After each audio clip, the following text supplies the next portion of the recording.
यूजेनिक्स एक बेसिर पैर का स्यूडो साइंस कह सकते हैं इसे, जिसे मानने वाले यूजेनिसिस्ट कहते हैं कि certain families are fit to be leaders of society by virtue of their superior genes. मतलब उनके सुपीरियर जीन्स की वजह से उनके परिवार और सगे संबंधियों को ही समाज का लीडर होना चाहिए। The eugenicists believed that the rich and powerful were rich and powerful not because of luck or chance, बल्कि they are rich because they came from the better genes।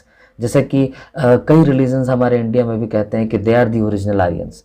वो लोग अच्छे खेत की फसल हैं और गरीब लोग के जीन्स खराब हैं, इसीलिए वो गरीब के गरीब ही हैं। अब यदि आज के रेट में ऐसा कोई कहता है तो लोग उसे जूता लेकर मारेंगे, है ना।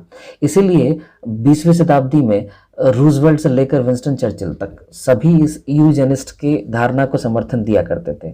वो ये सुनिश्चित करना चाहते थे कि अमीर और अच्छी तरह से पैदा हुए लोग जितना संभव हो सके बच्चे पैदा करें और गरीब, दुर्बल और मिडिल क्लास के बच्चों को पैदा करने से रोकें।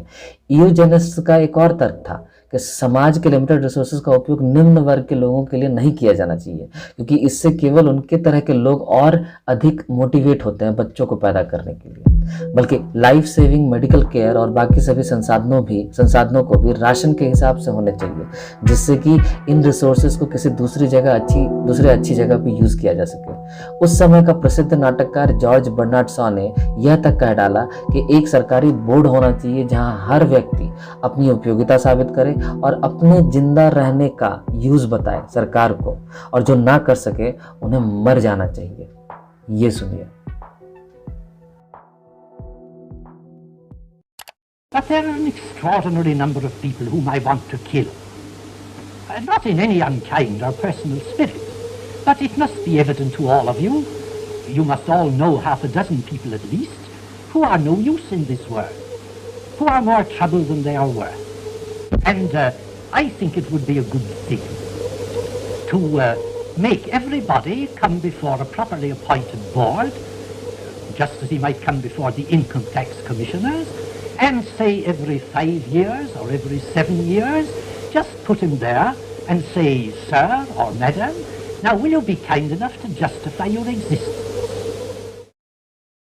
लेकिन दूसरे विश्व युद्ध के बाद से लोगों ने यूजेनिक्स को नाजी अत्याचार से जोड़ना शुरू कर दिया, और यही वजह थी कि यूजेनिक्स के विचार आगे नहीं बढ़ पाए, और अब गरीब आबादी के आकार को कम करने की जद्दोजहद को पॉपुलेशन कंट्रोल और रिप्रोडक्टिव हेल्थ के नाम से पुकारा जाने लगा।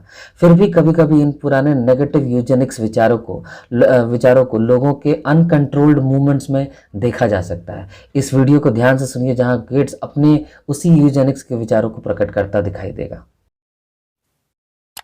You're raising tuitions at the University of California as rapidly as they can, and so the access that used to be available to the middle class or whatever is just rapidly going away. That's a trade-off society is making because of very, very high medical costs and a lack of willingness to say, is spending $1 million on that last 3 months of life for that patient, would it be better not to lay off those 10 teachers and to make that trade-off in medical costs? But that's called the death panel, and you're not supposed to have that discussion. It is worth questioning कि कैसे इस इंसान के आगे old age के लोगों के लिए कोई इंसानियत नहीं बची है, जहां वह $3 मिलियन किसी बूढ़े आदमी के स्वास्थ्य के ऊपर खर्च करने की जगह 10 टीचर को जॉब पर रखने की बात करता है। सुनने में अच्छा लगता है, पर लोगों के जीवन और मरण का अधिकार कैसे किसी के हाथों में दिया जा सकता है? यह एक सिविल सोसाइटी में बहुत ही गलत मैसेज पास करेगा।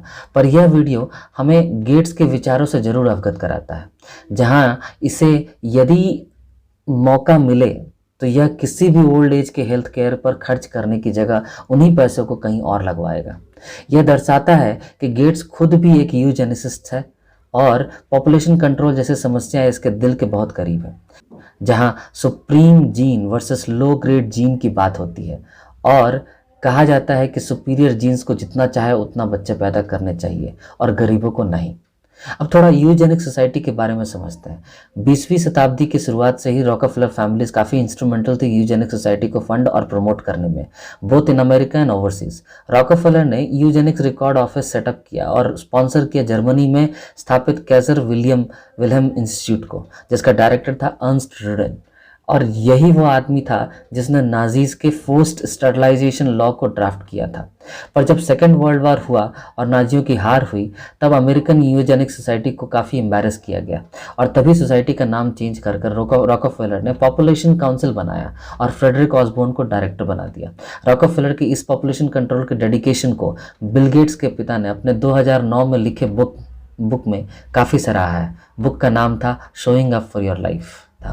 भले ही यूजेनिक सोसाइटी का नाम पिछले 50 सालों में अंडरग्राउंड हो गया है, भले ही इसके नाम को बदल कर पॉपुलेशन काउंसिल रख दिया गया है, पर इस सोसाइटी के लोग आज भी इस विचारधारा के ऊपर काम कर रहे हैं, जिसका प्रमाण गेट्स और उसका पिता खुद है। जैसा कि आर्काइव्ड रिकॉर्ड से ये साबित होता है कि 1920 के दशक में यूजेनिक सोसाइटी थी जिसमें गेट्स का परदादा खुद एक मेंबर था। अब ये एक संजोग नहीं हो सकता कि इसके परदादे की फोटो यूजेनिक सोसाइटी के रोस्टर में दिख जाए, और यह भी संजोग नहीं हो सकता कि 1960 के दशक में यूजेनिक सोसाइटी में गेट्स का पिता का नाम हेड ऑफ प्लान्ड पेरेंटहुड के तौर पर उस समय के रोस्टर में लिखा जाए। और यह भी एक संजोग नहीं हो सकता कि 2012 में London summit on family planning उसी दिन बिल गेट्स आयोजित करता है जिस दिन फर्स्ट इंटरनेशनल यूजेनिक्स कांग्रेस को पूरे 100 साल हो जाते हैं। इसी के साथ मैं यह चर्चा का विषय यहीं खत्म करता हूं। सुनने के लिए धन्यवाद। शेयर कीजिए, सब्सक्राइब कीजिए, लोगों को जगाइए और देखते रहिए केके रिसर्च स्टूडियो। धन्यवाद।